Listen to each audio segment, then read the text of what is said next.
Assalamualaikum warahmatullahi wabarakatuh. Salam sejahtera bagi kita semua. Shalom, Om Swastiastu, Namo Buddhaya, salam kebajikan. Hai semuanya, kembali lagi di video saya.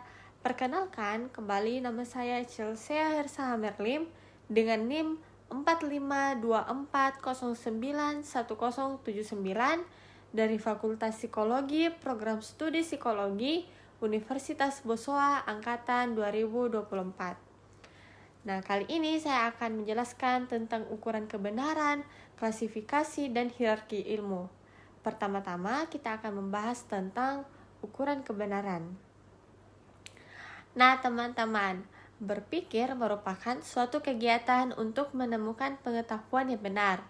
Apa yang disebut benar bagi seseorang belum tentu benar bagi orang lain. Nah, karena itu kegiatan berpikir adalah usaha untuk menghasilkan pengetahuan yang benar itu atau kriteria kebenaran. Nah, teman-teman, secara umum orang merasa bahwa tujuan pengetahuan adalah untuk mencapai kebenaran. Namun masalahnya tidak hanya sampai di situ saja.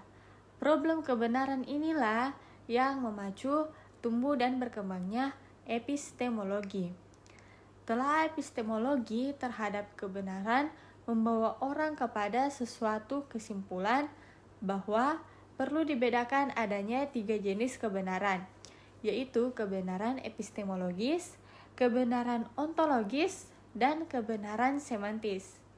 Nah, kebenaran epistemologis ini adalah kebenaran yang berhubungan dengan pengetahuan manusia.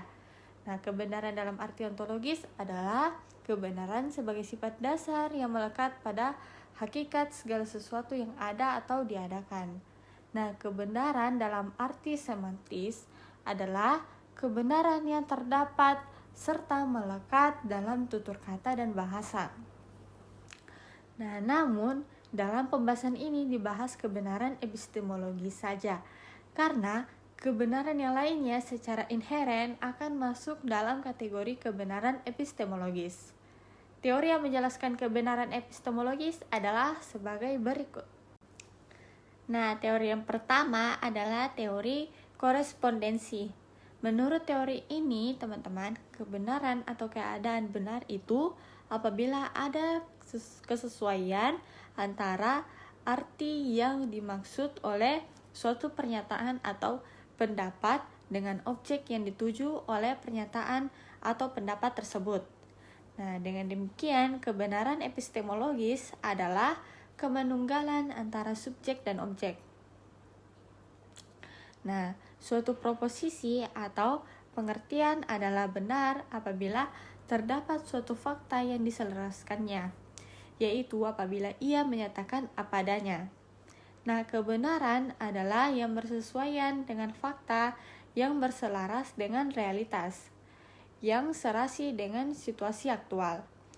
Nah, dengan demikian, kebenaran dapat didefinisikan sebagai kesetiaan pada realitas objektif, yaitu suatu pernyataan yang sesuai dengan fakta atau sesuatu yang selaras dengan situasi.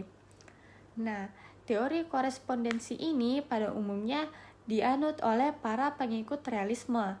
Di antara pelopor teori korespondensi ini adalah Plato, Aristoteles, More, Russell, Ramsay, dan Tarski. Nah, teori ini dikembangkan oleh Bertrand Russell pada tahun 1872 sampai 1970. Nah, namun yang menjadi permasalahan sekarang adalah apakah realitas itu objektif atau subjektif. Nah, dalam hal ini ada dua pandangan realisme epistemologis dan idealisme epistemologis. Nah, realisme epistemologis ini berpandangan bahwa terdapat realisme yang independen, yang terlepas dari pemikiran dan kita tidak dapat mengubahnya bila kita mengalaminya atau memahaminya. Itulah sebabnya realisme epistemologis ini kadangkala disebut objektivisme. Nah, sedangkan idealisme epistemologis berpandangan bahwa setiap tindakan mengetahui berakhir di dalam suatu ide, yang merupakan suatu peristiwa subjektif. Nah, kedua pendapat ini benar-benar sangat berbeda, teman-teman. Idealisme epistemologi lebih menekankan bahwa kebenaran itu adalah apa yang ada di dunia ide. Nah, berlawanan dengan idealisme, maka realisme atau dalam istilah Marxian lebih terkenal dengan materialisme dialektika. Itu mempertahankan bahwa kebenaran adalah objektif. Nah, selama kebenaran mencerminkan dunia wujud secara objektif, maka wujudnya itu tidak tergantung pada kesadaran manusia, teman-teman. Nah, mengenai teori ini, teman-teman, tentang kebenaran dapat disimpulkan sebagai berikut. Kita mengenal dua hal, yaitu pertama pernyataan dan yang kedua kenyataan. Nah, menurut teori ini, kebenaran adalah kesesuaian antara pernyataan tentang sesuatu dengan kenyataan sesuatu itu sendiri. Kebenarannya terletak pada hubungan antara pernyataan dengan kenyataan. Nah, dengan demikian, suatu pernyataan tidak hanya diyakini sedemikian rupa, tetapi diragukan untuk diteliti. Nah, teori yang kedua adalah teori koherensi atau konsistensi. Nah, menurut teori ini, kebenaran tidak dibentuk atas hubungan antara putusan dengan sesuatu yang lain, yaitu fakta atau realitas. Nah, tetapi atas hubungan antara putusan-putusan itu sendiri. Dengan perkataan lain, kebenaran ditegakkan atas hubungan antara putusan yang baru itu dengan putusan-putusan yang lainnya yang telah kita ketahui dan akui kebenarannya terlebih dahulu. Nah, jadi menurut teori ini, putusan yang satu dengan yang lainnya saling berhubungan dan saling menerangkan satu sama lain. Nah, apabila teori korespondensi ini dianut oleh penganut realisme dan materialisme, teori konsistensi dan koherensi ini berkembang pada abad yang ke-19 di bawah pengaruh Hegel dan diikuti oleh pengikut mazhab idealisme seperti filsuf Britania F.M. Bradley pada tahun 1864 sampai 1924. Mengenai teori konsistensi ini dapatlah kita simpulkan sebagai berikut. Yang pertama, kebenaran menurut teori ini ialah kesesuaian antara suatu pernyataan dengan pernyataan-pernyataan lainnya yang sudah lebih dahulu kita ketahui, terima, dan akui sebagai benar. Yang kedua, teori ini agaknya dapat dinamakan teori penyaksian tentang kebenaran karena menurut teori ini suatu putusan dianggap benar apabila mendapat penyaksian oleh putusan lainnya yang terdahulu yang sudah diketahui, diterima, dan diakui benarnya. Nah, dengan demikian, suatu teori itu dianggap benar apabila tahan uji. Artinya, suatu teori yang sudah dicetuskan oleh seseorang, kemudian teori tersebut diuji oleh orang lain, tentunya dengan mengkomparasikan dengan data-data baru. Jadi, ukuran kebenaran pada teori ini, teori koherensi, adalah konsistensi dan presisi. Nah, teori yang ketiga adalah teori pragmatisme tentang kebenaran. Nah, pragmatisme ini berasal dari bahasa Yunani, yaitu pragma, artinya yang dikerjakan, yang dilakukan, perbuatan, tindakan, sebutan bagi filsafat yang dikembangkan oleh William James di Amerika Serikat. Nah, menurut filsafat ini, benar tidaknya suatu ucapan, dalil, atau teori semata-mata bergantung kepada asas manfaat. Nah, sesuatu dianggap benar jika mendatangkan manfaat dan akan dia katakan salah jika tidak mendapatkan manfaat. Nah, istilah pragmatisme ini sendiri diangkat pada tahun 1865 oleh Charles S. Peirce pada tahun 1839 sampai 1914.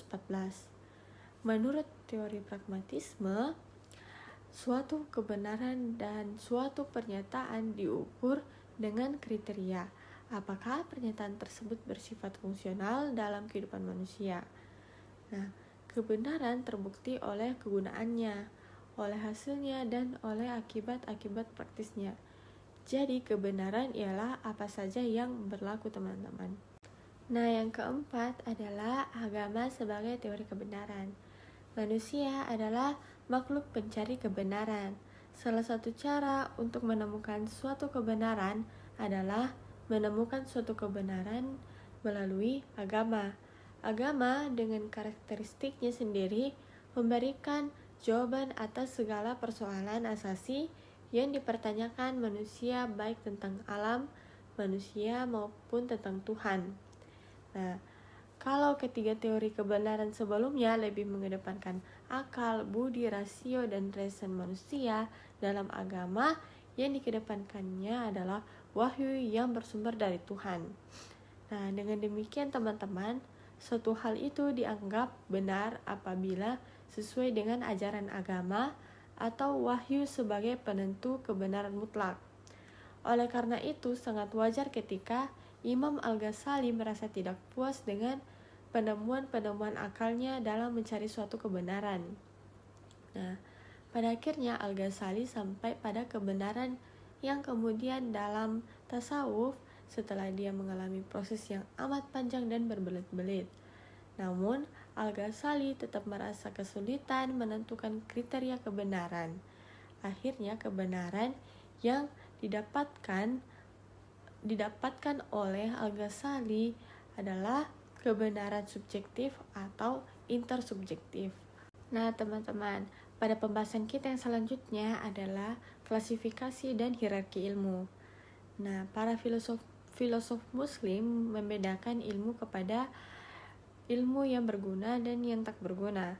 Kategori ilmu yang berguna mereka masukkan ke dalam ilmu-ilmu duniawi, seperti kedokteran, fisika, kimia, geografi, logika, etika, bersama disiplin-disiplin yang khusus mengenai ilmu keagamaan.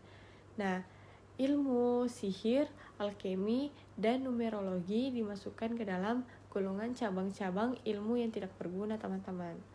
Nah, klasifikasi ini memberikan makna implisit menolak adanya sekularisim, karena wawasan yang kudus tidak menghalang-halangi orang untuk menekuni ilmu-ilmu pengetahuan duniawi secara teoritis dan praksis. Nah, dalam diskursus pemikiran jenis-jenis ilmu dalam Islam tersebut tadi, pemikiran falsafi yang sangat berbeda dengan Barat. Nah, bentuk-bentuk pemikiran seperti empirisme, rasionalisme, dan ilmu nasionalisme telah banyak disinggung oleh para pemikir Islam sejak awal, dengan basis landasan wawasan bahwa sumber pengetahuan adalah yang kudus. Nah, upaya klasifikasi ataupun pembedahan ilmu-ilmu adalah ciri-ciri dari karakteristik ilmu yang sulit dihindari. Nah, suatu ilmu akan berhenti di suatu tempat, tapi akan berkembang di tempat lain. Dinamika ini terus berjalan seiring perkembangan ilmu itu sendiri, yang terus mengarah pada tataran praktis berupa kemajuan sains dan teknologi. Begitupun ilmu-ilmu yang berkembang di dunia Islam, teman-teman. Nah, demikianlah presentasi dari saya tentang ukuran kebenaran, klasifikasi, dan hierarki ilmu.